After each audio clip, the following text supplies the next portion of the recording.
نحمده ونستعينه ونستغفره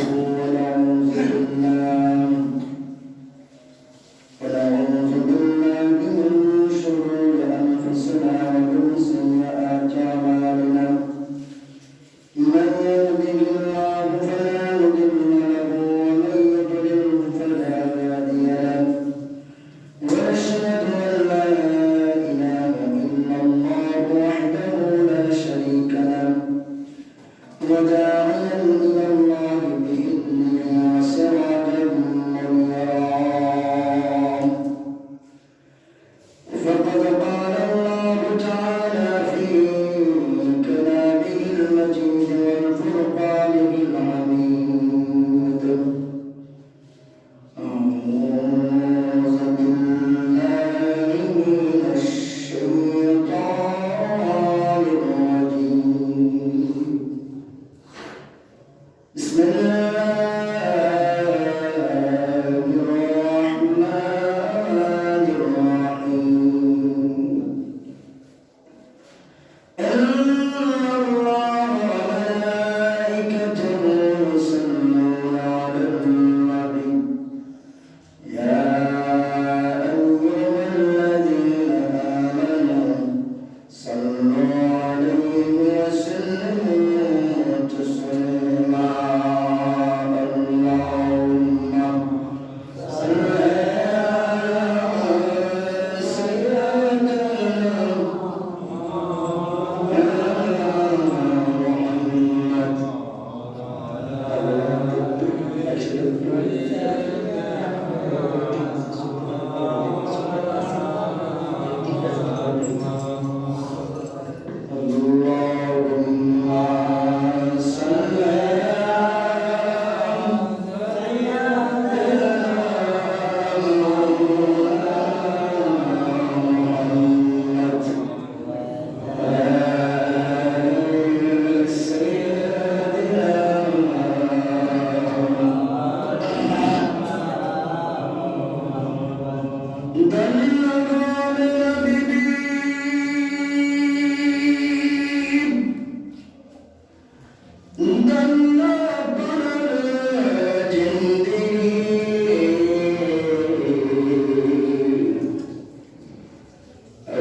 Assalamu alaikum.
والسلام عليك يا حبيب الله الصلاة والسلام عليك يا شافع المذنبين الصلاة والسلام عليك رحمة للعالمين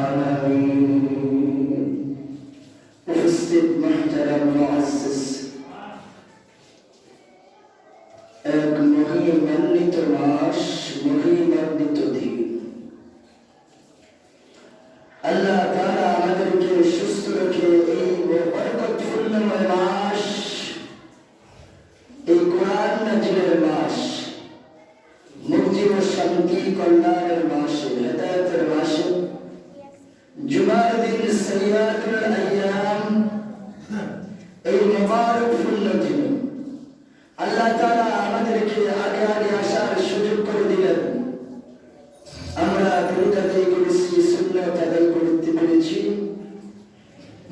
মহান আল্লাহ তাআলার দরবারে শুকরিয়া জ্ঞাপন করি সকলে বলে আলহামদুলিল্লাহ আলহামদুলিল্লাহ সম্মানিত মুসলিম কেরাম আল্লাহ তাআলা 12টি মাস দিয়েছেন এই 12টির মধ্যে একটি মাস দিয়েছেন যে মাসটি মানুষের হেদায়েত এবং মাফের জন্য দিয়েছেন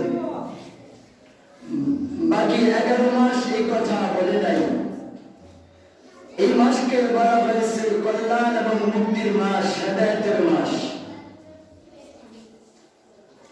আল্লাহ তাআলা হাদিস শরীফ আছে আল্লাহ তাআলা দয়াবান আমার আপনার উপরে জাহান্নাম ওয়াজিব হয়ে গেছে বাধ্যতামূলক হয়ে গেছে হাদিসে কুরসি আল্লাহ তাআলা বলেন আমার যেসব বান্দা বান্দির উপরে জাহান্নাম ওয়াজিব তারা নির্ধারিত হয়ে গেছে তারা দুজকে যাবে জাহান্নামে যাবে এমন বান্দা বান্দীদেরকে আমি আল্লাহ তাআলা রমজান মাসে মাফ করে দেই যারা আমার কাছে ক্ষমা চায় সুবহানাল্লাহ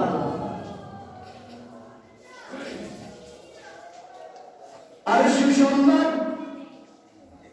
হাদিসে কুরসির মধ্যে আছে বুখারী শরীফের রাসূল ব্যাখ্যা করেন কেউ যদি রোজা রাখে রোজাদার যে ব্যক্তি আল্লাহর সন্তুষ্টির উদ্দেশ্যে রোজা রাখবে সিয়াম সাধনা পালন করে ওই ব্যক্তির জন্য ৭০,০০০ বছর দূরে চলে যায় জাহান্নামটা দুজকটা দূরে চলে যায় সুবহানাল্লাহ খুশি না বাজার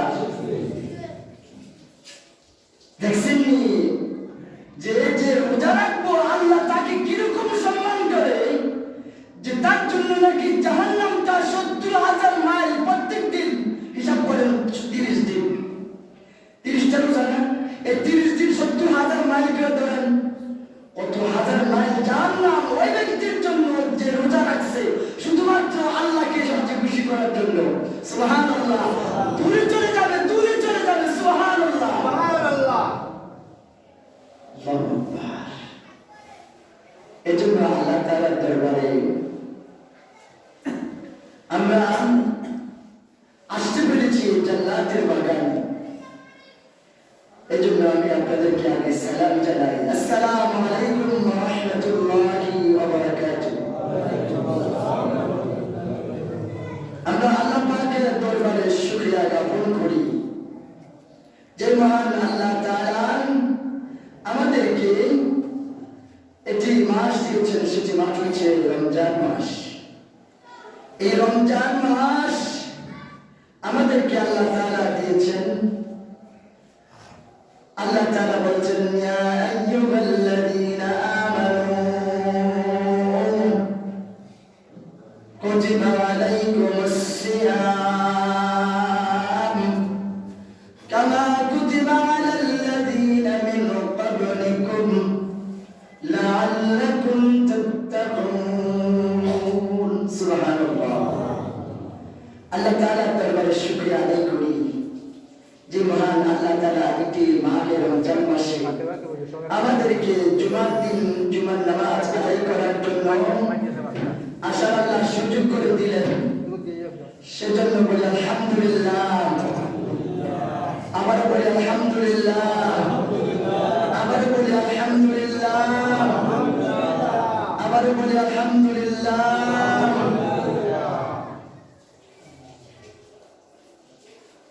আপনাদেরকে অভিনন্দন এবং ধন্যবাদ জানাই, মোবারকবাদ জানাই অন্তরে অন্তঃস্থল থেকে ভালোবাসা, নিগ্রহ ভালোবাসা দিয়ে আপনাদেরকে শুভেচ্ছা জানাচ্ছি। যারা আজকে যারা শহর কিংবা অন্য জায়গায় নামাজ পড়তেন তাহলে দেখতেন কি খেলা, দুইটা জামাত জুমার খেলা চলে রমজান মাসে। বলে এটা আবার কি বলেন যে রমজানের প্রথম জুমা উৎসে পড়া মানুষের বিষ, মানুষ কার আগে কে আসবে পাগল হয়ে যায় জুমার নামাজ পড়ার জন্য। সুবহানাল্লাহ। রমজান মাসে জুমাতুল বিদা, মাহে রমজানের বিদায়ী জুমা, কেউ এটা মিস করে না। আর প্রথম জুমা সবাই তাড়াতাড়ি জুমা ইমাম সাহেব আসার আগে জুমা না মসজিদ ভরপুর হয়ে যায়, বলে যায় সুবহানাল্লাহ। এজন্য আপনারা এই রমজান মাসে আমরা আগে আগে আসতে পেরেছি, এজন্য আল্লাহ পাকের দরবারে আমরা কৃতজ্ঞ জানাই। আমরা শুকরিয়া আদায় করেছি, যে শুকরিয়া আদায় করেছি আল্লাহ তাআলা আমাদেরকে আগে আসার সুযোগ করে দিলেন। এটা এমন একটি মাস, আপনি বাড়ি থেকে রওনা দিচ্ছেন নামাজ পড়ার জন্য, প্রথম কদমে আপনার 10 নেকি, আর আপনি রমজান মাসে পাবেন 70 নেকি। সুবহানাল্লাহ। প্রতি কদমে অন্য ওয়াক্ত ফরজ নামার জন্য আসবেন 10 নেকি প্রত্যেক কদমে। আজকে আপনার প্রত্যেক কদমে যারা কদম দিয়ে আসছেন প্রত্যেকটা কদমের বিনিময়ে 70 নেকি। সুবহানাল্লাহ। আপনি ওযু করেছেন, ওযু আপনি 70 বার ওযু করার সওয়াব পাবেন। আপনি একবার দুরূদ শরীফ পড়ছেন 70 বার দুরূদ শরীফ পড়ার সওয়াব পাবেন। আপনি 2 রাকাত নামাজ পড়ছেন, আল্লাহ তাআলা এই রমজান মাসে কেউ যদি 2 রাকাত 1 রাকাত ফরজ আদায় করে তাকে 70 রাকাত ফরজের সওয়াব আল্লাহ তাআলা দান করবেন। কেউ যদি রমজান মাসে 1 রাকাত নফল আদায় করে তাকে আল্লাহ সব নফলকে ফরজ বানাইয়া ফরজের সওয়াব তারা আমলনামা দিবেন। সুবহানাল্লাহ। আপনি রমজান মাসে একটা রোজা রেখেছেন, আল্লাহ তাআলা আপনাকে 700টা রোজা রাখার, একটা দিন একবার রোজা রেখেছেন, আপনি 700টা রোজা রাখার সওয়াব আল্লাহ তাআলা আপনার আমলনামা দিবেন।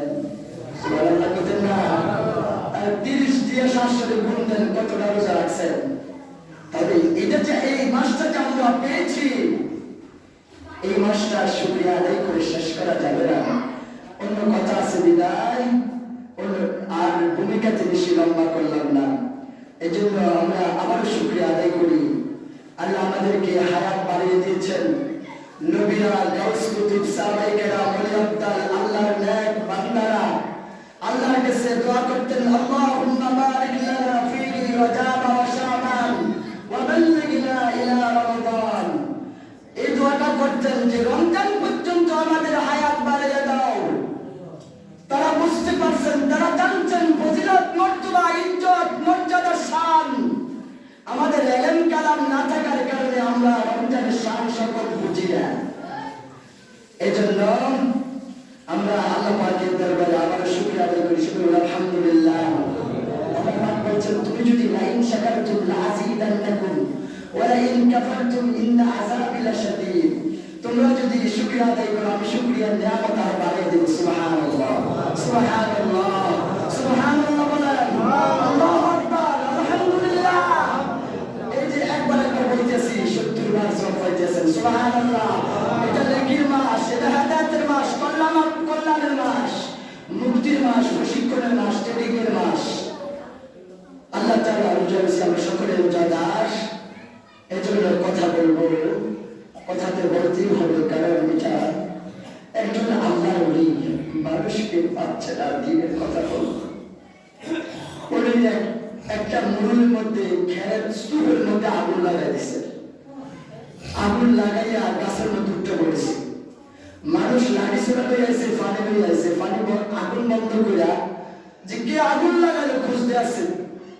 আল্লাহর এই বান্দাম বন্ধু আজকে দাঁড়িয়ে রাখছি, টুপি বাজার দিছি, পাগড়ি দিছি, জুব্বা দিছি, আবার গায়ে দিছি, কত সুন্দর শরীর লইয়া মসজিদে আসছি। বিশ্বাস করেন কিনা এভাবে তিনটা এভাবে আসে না। আল্লাহ নবী বলছেন, এবার বলতেছে লা ইলাহা ইল্লাল্লাহ ওয়াহদাহু লা শারীকা লাহু ওয়া আশহাদু আন্না মুহাম্মাদান আবদুহু ওয়া রাসূলুহু। ও আমার জাতিরা, ও আমার বন্ধু বান্ধব, আমার আত্মীয় স্বজনেরা, ও আমার গোত্রের লোকেরা, আমি যখন কলমার দাওয়াত দেই, দিনের কথা বলে, তোমরা আমার প্রতি জুলুম করো, অত্যাচার করো, আমাকে মারধর করো, আমি কাউকে দিনের কথা বলার জন্য কাউকে পাচ্ছি না। আমি চিন্তা করলাম আগুন লাগাইলে মানুষ আসবে আগুন নিভাবার জন্য, আমি এই জন্য তোমার খেয়ালের আগুনের মধ্যে আগুন লাগাই দিছি। এটার জরিমানা শাস্তি দুটোটাই আমি নেব। আমি এখন তোমাদেরকে কলমার দাওয়াত দিচ্ছি, রাসূলের কথা বলতে আছি। সুবহানাল্লাহ। মানুষগুলো বললেন, তোমরা আমার ক্ষতি কইরা, তুমি আমার ক্ষতি কইরা আগুন লাগাইয়া আমাদেরকে দিলেন দাওয়াত দিলা, গাছের থেকে পান্না ইসলা লাঠি দিয়া ফিরতে ফিরতে অজ্ঞান করে দিলেন। আল্লাহ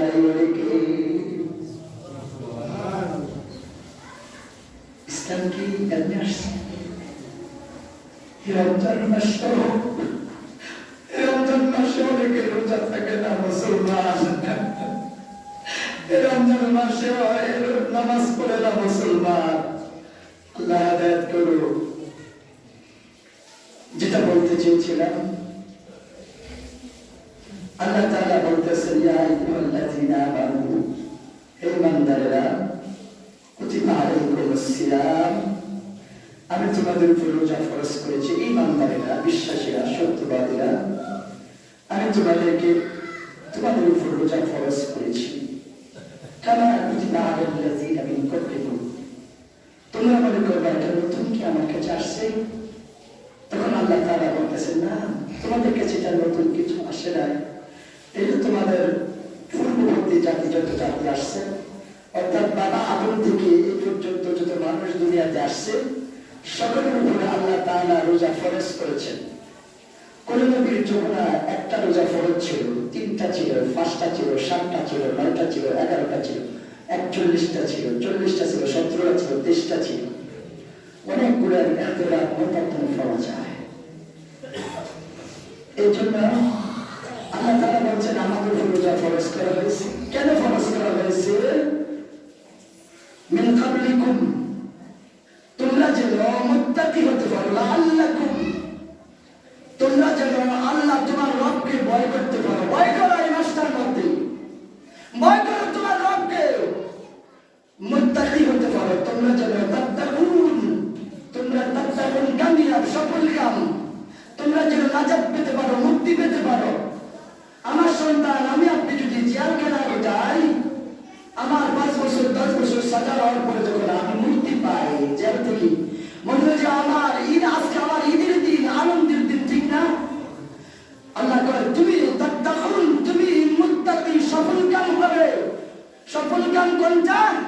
ইয়া আইয়াতুহান নাফসুল মুতমাইন্না তুরজিই ইলা রাব্বিকি রাদিয়াতান, রোজা রসিক, যে তোমরা জান্নাতের মধ্যে প্রবেশ করবে। যারা তাত্তাকুন, যারা মুত্তাকি হইছো, তোমরা যারা সফল কাম হইছো, মুক্তি পাইছো, নাজাত পাইছো। সুবহানাল্লাহ। এখানে রেখে দিলাম। এরপরে আসি, আল্লাহ তাআলা রমজান মাস আসছে। রমজান আসার পরে আল্লাহ নবী রমজানের প্রথম খুতবা দেওয়ার জন্য মসজিদ নববীতে আসলেন। খুতবা দেওয়ার জন্য যখন মিম্বরের মধ্যে প্রথম পা রাখলেন, পাও মোবারক দেন, পাও মোবারক প্রথম খুতবা দেওয়ার জন্য। অর্থাৎ আমি এখন আলোচনা করতেছি, অনেক উলামায়ে কেরাম বসে বসে আলোচনা করছেন। কেউ বসে করছেন মিম্বরের মধ্যে। আমি এক জায়গায় ইমামতি করতে গেছি, একজন হাজী সাহেব, একজন মসজিদের সভাপতি বলতেছেন, ইমাম সাহেব মিম্বরে বসবে না। ওই আলোচনা আলোচনা করতেছে, আমি যে নতুন গেছি আমার কিছু বলতে আছে না, 2-3 জনে যে আগের ইমাম সাহেবকে নাকি কম বয়স ছিল এই জন্য মিম্বরে বসতে দেয় না। আমি সুন্নত হয়ে বসে রয়েছি, তাই বলে খুতবা দেওয়ার আলোচনা করার জন্য মিম্বরে উঠবো। সাইকি জয়েন হয়েছে প্রথম জুমা, ওই আলোচনা করতেছে ইমাম সাহেব মিম্বরে বসতে পারবে না। আমি আবার যখন টাইম মতো যে মিম্বরে বসে গেলাম, আলোচনা শুরু করলাম। হাদিস সাহেব দিলাম বসে এদিকে স্যার মসজিদের সভাপতি সাহেব, আমি আবার মিম্বরে বসে আলোচনা করলাম। অর্থাৎ ওরা হলো মিম্বরটা সম্মানিত, ইজ্জতওয়ালা, বরকতওয়ালা, এটার মধ্যে নবীজি বসে, এটার মধ্যে আর কেউ বসতে পারবে না। মূর্খ, জাহেল, অজ্ঞ।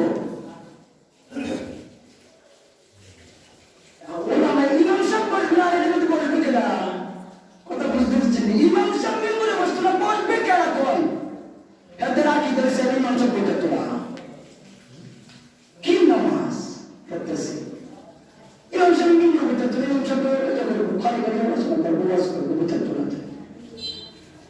আমাদের দেশে অনেক জাহেল আছে, জাহেল মূর্খ, তারা সোজা করে কিন্তু জাহেল, ইসলাম বোঝে না, আল্লাহ ইজ্জত সম্মান বোঝে না। আল্লাহ নবী খুতবা দেওয়ার জন্য ডান পা মুবারক মিম্বরের প্রথম সিঁড়িতে রাখছেন। জিবরাইল এসে বলছেন, ইয়া রাসূলুল্লাহ, ইয়া হাবিবাল্লাহ, আসসালাতু ওয়াসসালামু আলাইকা ইয়া রাসূলুল্লাহ। ইয়া রাসূলুল্লাহ, আপনার উম্মতের মধ্যে কিয়ামত পর্যন্ত যত উম্মত আসবে, আপনার উম্মতের মধ্যে, আপনার সাহাবায়ে কেরামের মধ্যে, অর্থাৎ আপনার উম্মতের মধ্যে ওই ব্যক্তি ধ্বংস হয়ে যাক যে ব্যক্তির সামনে আপনার নবীর নাম না হয়েছে কিন্তু আপনার উপরে দুরূদ পড়ে নাই, ওই ব্যক্তি ধ্বংস হয়ে যায়। আমি আল্লাহ পাকের তরফ থেকে ওহী নিয়ে আসছি, আপনি বলেন আমিন। আমরা আমিন বলেন না, কথা রাসূলকে জিবরাইল কথা বুঝতে হবে, রাসূলকে জিবরাইল বলতেছে আপনি বলেন আমিন। ওই ব্যক্তি ধ্বংস হয়ে যাক, জাহান্নামী হয়ে যাক, সে দুজকে যাক, সে ক্ষতিগ্রস্ত, সে পথহারা হয়ে যাক, সে জাহান্নামে চলে যাক, সে জাহান্নামী। ওই ব্যক্তি, যে ব্যক্তির সামনে আপনি নবীর নাম না হয়েছে, আপনার নাম আপনার দুরূদ পড়া হয়েছে, মিলাদ পড়া হয়েছে না, মুক্তারে সামানে বন্ধ করে বলেছে দুরূদ পড়ে না, ওই সাহারা ওই মুরুব্বা ধ্বংস হয়ে যাক, সে জাহান্নামী। আপনি নবী বলেন আমিন। নবীজি বলছেন আমিন। নবীজি যখন আমিন বলে, এরকম সন্দেহ আছে নাকি?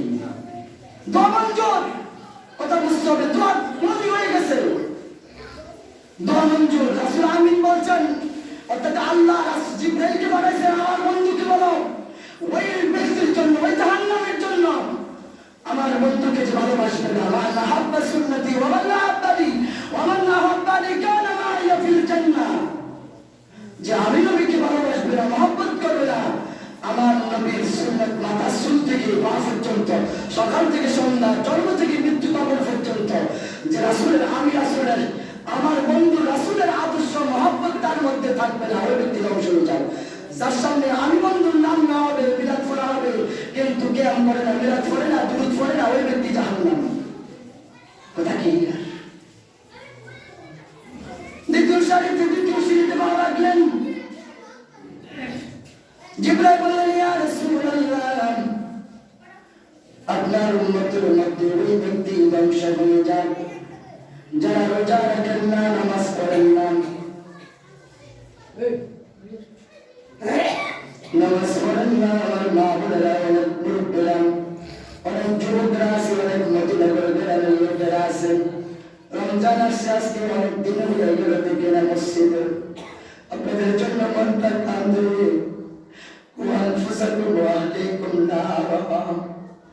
এই রমজান মাস পাওয়ার পরেও যারা রোজা রাখেন না, নামাজ পড়েন না, আল্লাহ নবী যখন দ্বিতীয় সিঁড়িতে পা রাখলেন, পা রাখার পরে জিবরাইল বললেন, আপনার উম্মতের মধ্যে ওই ব্যক্তি ধ্বংস হয়ে যাক। আই রিপিট, মা বোনেরা, মুরব্বীরা যারা বাড়িতে শুনতে আসেন, আমাকে গভীর ভালোবাসে, মহব্বত করে, নিয়ামত খাবার কিন্তু মসজিদে আনতে পারি না, এমন খোদার কারা আছে, আমি পাউডার মধ্যে বসি আর পরে মসজিদে আসে না। বুঝানোর আর বাকি রাখি নাই, ফজরে আযান দিয়ে গেছি,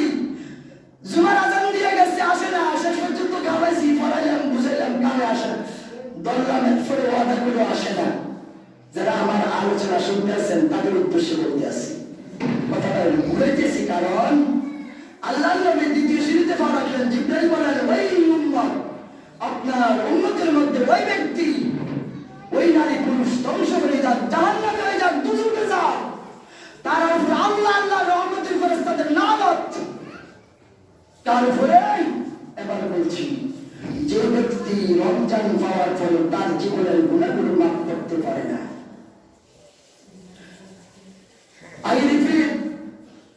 যে ব্যক্তি রমজান পাওয়ার পরেও তার জীবনের হায়াতের গুণাগুলো মাফ করাতে পারে না, ওই ব্যক্তি জাহান্নামে দুজকে। নবী আপনি বলেন আমিন। জিবরাইল বলতেছেন নবীকে, নবীজি বলতেছেন আমিন। দোয়া মঞ্জুর নাকি সন্দেহ আছে? কেউ যদি এই দোয়া সন্দেহ করেন, ইমান থাকবে না, আপনার ইমান চলে যাবে, তওবা করতে হবে। আজকের খুতবার আলোচ্য বিষয় যে খতম খুতবা, এই জিবরাইল এসে এই ঘটনা বলছেন। হাদিস, অনেকগুলো হাদিসের মধ্যে আসছে ঘটনাটা।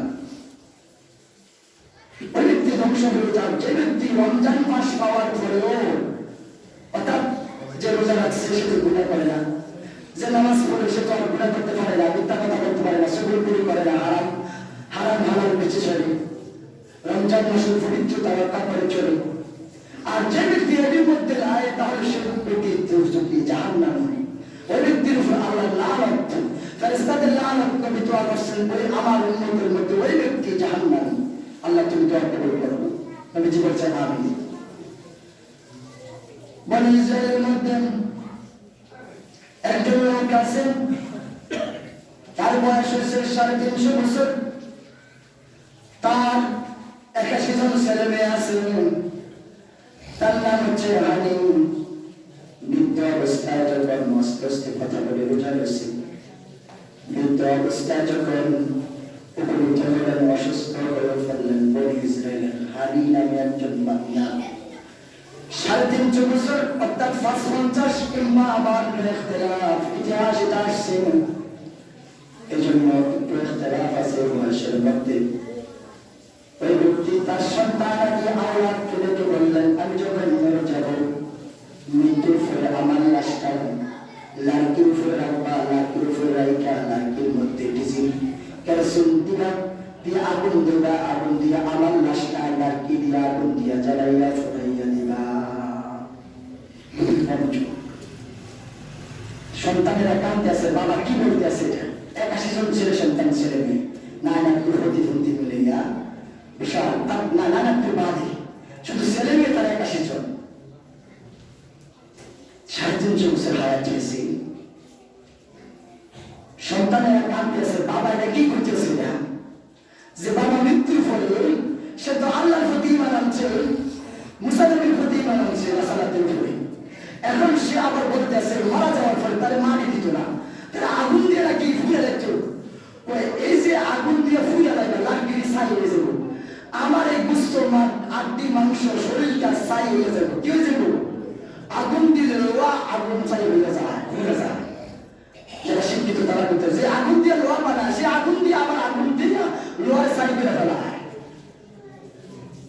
মানুষ তো হিন্দুরা, আমি দেখছি হিন্দুরা দেখতে গেছিলাম শিক্ষার জন্য, কিছু শিক্ষা আছে কি জায়গায়, ওইদিকে যেতে চাই না। হানি বলতেছে, এই যে আমি আগুন দিয়ে আমার ফুলে লাগবে, আমি ছাই হয়ে যাবো, এই ছাইকে কি করবা? একটা বালতির মধ্যে, একটা কুকুরের মধ্যে, একটা খাড়ির মধ্যে লইবা, জায়গার মধ্যে লইবা, লইয়া মরুভূমির প্রান্তরে চলতে যাবে, উঁচা পাহাড়ের মধ্যে উঠবা।